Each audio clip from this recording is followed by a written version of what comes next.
G'day everybody, welcome back to In My Shed on BC, and it's good to be back in my shed. Had a couple of days out and getting a little bit lonely for machines. We're not at my workbench because you can't see the bloody thing. There's that much work banking up there, I just can't get to it. It doesn't get done, it gets worse and worse. Also been as busy as hell during the week. Lots of welding equipment going out the door, which is good for me. What's come in during the week? Well, I've got a project repairing a MIG torch for a fellow that I've shown before. I needed a 12 by 1 tap and I've borrowed the same from Nathan. We get a close-up later on. It's been flat bottom ground for a special job but not ground correctly, so I hope we get to that today. Large cutter for a customer to be reground. Countersink for me, well that might take another week or two to get to. This is one that we'll put up on the workhead and apply a dial indicator to. It's an 1.5 inch countersink that's been reground by one of the customer's employees, offhand grinding off the linisher. And at first I didn't believe it because it looks too good. It's a bit too much clearance, but he's done a pretty acceptable bloody job. Edge is reasonable. I don't know if there's correct drop behind the cutting edge. That's something that's very hard to achieve without the control of the tool and cutter grinder. But we'll see if that's a goer or not later on. A couple of cutters and a countersink from another customer, and a box of cutters that arrive like that in a cardboard box. Just a word to all of you, if you're shipping out tools like this to a sharpening service, at least wrap them up in newspaper or crunched up plastic or something. If high-speed steel tools are left to bang around against each other like that, they get microchips on the cutting edge, and that can be very deleterious to their performance. Many years ago when I was supplying the tool makers in the plastic injection moulding trade, if you provided a tap that wasn't in a plastic box, they'd just throw it back at you. Some of the material they were working on, it would take 3 taps to put a thread in one hole, and there might be several $1,000s worth of man hours tied up in a particular job that they can't afford to scrap. So high-speed steel or carbide tooling, if you're sending it out, just roll it out into a sausage of newspaper, roll it up, throw it in. It doesn't have to be super careful, but it does have to be at least a little bit careful. That gives you a much better life. As well as all of that, I'm charging every battery in the shed that I can. That's been neglected for some time. And let's stop talking and get to it.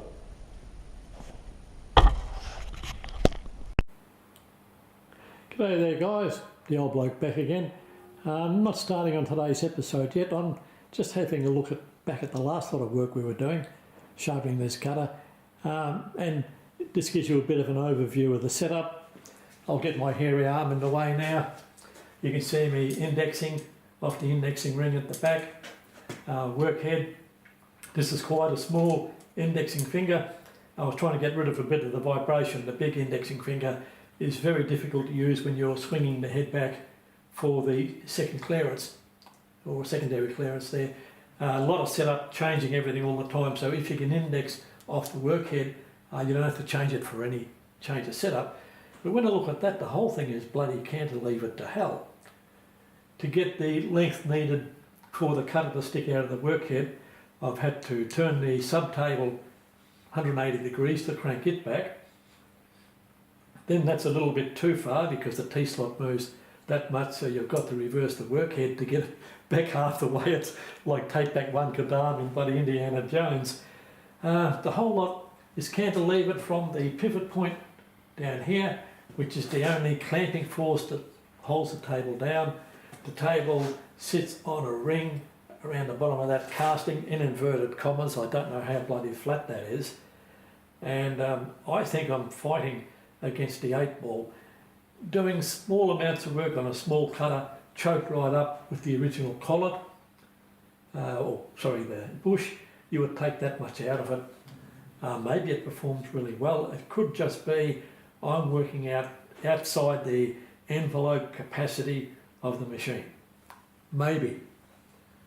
Something to look at. Anyway, I'll break this down. We can go back to it at any time. I'll put the big countersink in throw a dial indicator up there and just see what we've got in drop behind the cutting edge, as the Yanks call it. So back in a few minutes. Okay guys, back again. This is just proving the spindle and the cutter itself. Somebody has ground 3 flats on the shank. I normally try and put the DTI in on the shank just behind the head of the countersink, but I can't get in there because of the flats. But the cutter is ground all over, so I've put the DTI on the first flange off the shank, and I'm moderately surprised with this. If I'm reading that correctly, I'd say I've got a total indicator error of about 1/100 of a millimetre, which is 3/5 of 5/8, and I'm quite pleased with that. When you consider that the spindle is running in plain bushes, it's also running in a cheap Chinese ER32 collet. There's a little bit of jumping there because of the clearance between the shaft and the body, but usually you can get it to consistently rotate if I don't apply my human force to indicate that it's very bloody accurate. Well, that's good, because that means that when I set the dial indicator up on the cutting edges, that we're going to get a very true reading of what the clearance behind the edge is. I don't want to use the DTI, not because it's delicate, but I think there's going to be too much drop for it to cope with. If you have a quick look at the cutter, you can see the amount of drop that's being ground into it, and instead of about 1 to 1.2 millimetre, I would say there would be 3.5 to 4 millimetre drop, which means well and truly in excess of the necessary clearance and quite likely to cause chatter when you use a countersink that big. And the cutter will actually start to fight itself. You've got a big clearance allowing it to cut quite freely, and a very low rake angle that doesn't want it to cut freely. It's the same as with the drill bit. When you've got your 18 to 28 degree helix or rake angle, and you reduce the clearance in inverted commas when you're dubbing the drill for brass, you've got a very aggressive cutting tool and with little clearance for it to cut into, and I think all you do is cause it to chatter on top of the brass. You're much better off leaving the clearance at the back and reducing the rake angle by grinding off the front of the flute. But okay, I'll get the bigger dial indicator up there and we'll see what's happening behind the cutting edges next. Bye for now. Okay fellas, back again. The dial indicator's up there, and I'll say this, for an amateur tool grinder, this fella's not bad. Now we'll operate the spindle. I'm trying to watch the screen as well as the cutting tool. Now that's as far back on the land as I can possibly get, and there you would expect to see, in my opinion, cut of this size, about 1 and a half of clearance, and this is far in excess of that. But one thing to note is the closer I get to the cutting edge, the higher the reading, all the way to the cutting edge. In other words, he's done a bloody good job. Way too much clearance, it'll cause it to chatter, but no, I'm quite pleased with that. I'll try and rearrange it, which will take a minute or two. This is a fiddly job, to measure further down the face. It looks reasonably consistent, and I'd like to see just how close it is. But there, also a very good example of what the rake angle of the cutter is. And I'm not going to put a protractor up there, but I'm looking at about 3 or 4 degrees of rake, which is what you'd expect. Anywhere from 1 to 3 or 4 degrees means it will cut reasonably well, but it won't be overly aggressive. It's not going to dig in and make a big mincemeat out of the job. Okay, I'll move the dial indicator further down and we'll see what it's like down there.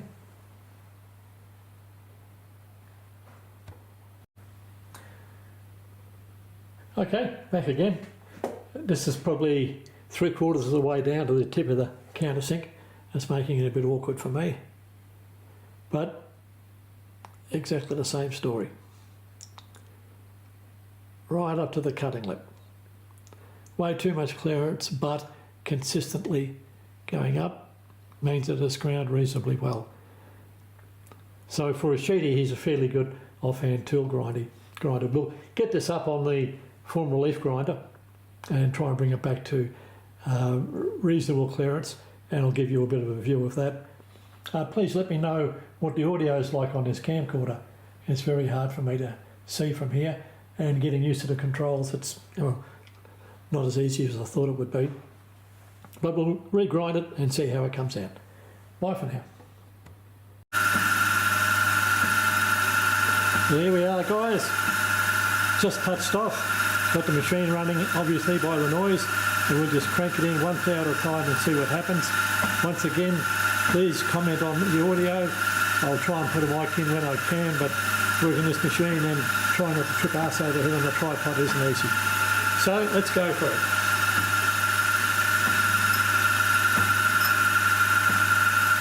Just barely touched off. I'll crank it in another thou. Now I don't normally operate this far in, so I don't know how accurate the in-feed's going to be. I could just be pushing a whole lot of crap up. You can see it just touching off on the cutting edge. Another thou.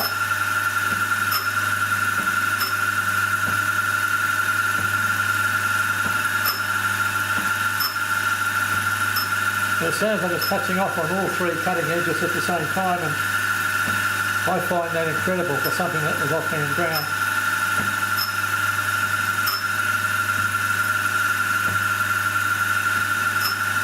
Not quite all ground to the right angle, of course, but still an impressive job.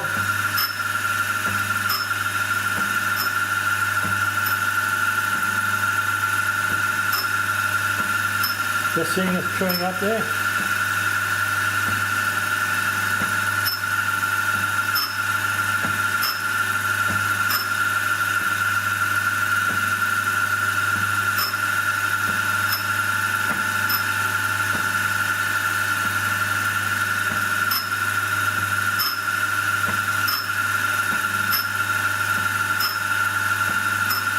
Now, according to the dial I'm feeding in, one thou at a time, but you don't know in reality.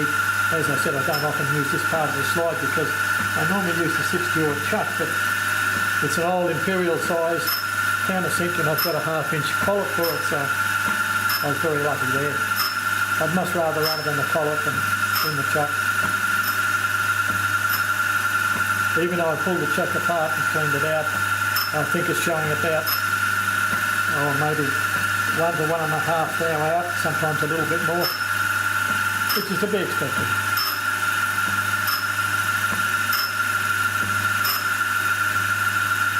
Boy, this fella was good.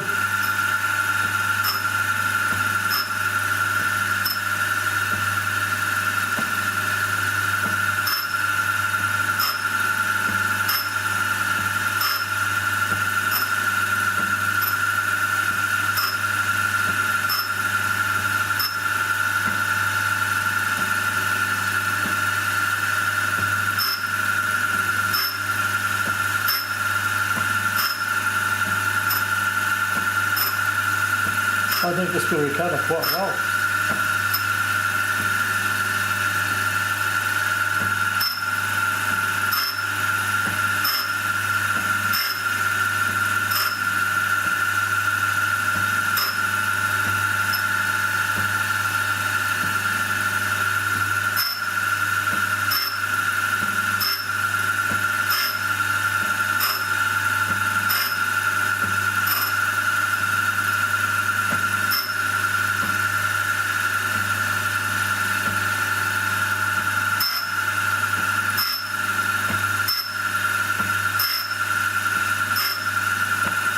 Now let's start to take a little bit more off. Once again, I'll comment that it's coming up nicely. Rather than bore the pants off you, I'll take you offline and bring you back in a few minutes. I'm about to take it in for another in-feed. You can easily see there how it's bringing up quite a nice cutting edge. It's also cutting at the heel of the land on a couple of cases, so he has more or less flattened out the relief. But per normal, I don't think I can get the smaller diameter of the countersink perfect, but I don't think the owner will complain too much. So we'll take it in for a little bit, take it more off.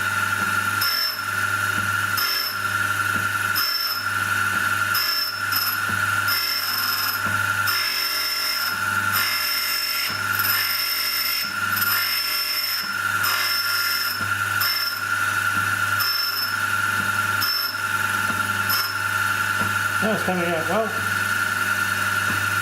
Another down a bit.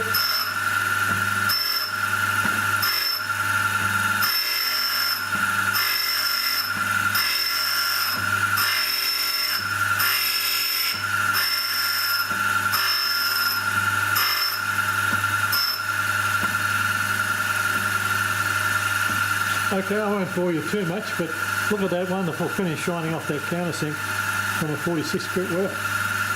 That kind of stuff. Well, that's as far as I'll take this cutter. I could grind it until all the ink is gone, but there's no need. There's sufficient land behind the cutting edge to stabilise the cutter, and all I would be doing is reducing the service life of when he gets back. This has taken me about 15 minutes including setup, so I'm earning a reasonable hourly rate. The customer's saving a $180 to $200 cutter, so all up it's a winner. But surprisingly, the fellow with the linisher, as I said before, he did a damn good job. It's not too easy to fake it on something like this, and the tool and cutter grinder shows up the errors. You see where you pick up first behind the cutting edge. Oh boy, that's hot enough to melt the pencil. It'll have to be easy. And when I take it out, I've burnt my fingers several times before. But to me, that's a job well done. I can get on with doing some annular cutters now, or I've got another countersink to do. Job well done. Bye for now. Hello, back again. I'm well and truly into grinding cutters, and I've only got about a dozen to go, and some quite big cutters. So I might just call it quits for today in the filming and bring you back next weekend for modifying the tap, etc. But I'd like to point out a couple of differences in the structure of the machines. You can see that there's almost nothing supporting the table there except the cantilevered bracket. Come around to this old fella. That's a more conventional machine where the forces are absorbed by the table and then by the table height screw underneath. And that's got quite a flimsy wheel head, but the table assembly is quite sturdy, and the forces on the cutter virtually go down through the workhead into the table, into the frame, and down into the carcass of the machine. And finally, Big Bertha. Wouldn't matter which direction you push the cutter on that, the table weighs about 1/4 of a tonne, so you won't be pushing the table about. I think the bigger grinders obviously give a better finish, but you jam the wheel, you crash it. That's the danger you take with them. Anyway, please like and subscribe if you haven't already. Another pan around. That old girl is older than me, I'd say, and still working quite well. Not the cutter grinder, the attachment, made in America. Okay guys, see you all later. Have a good weekend.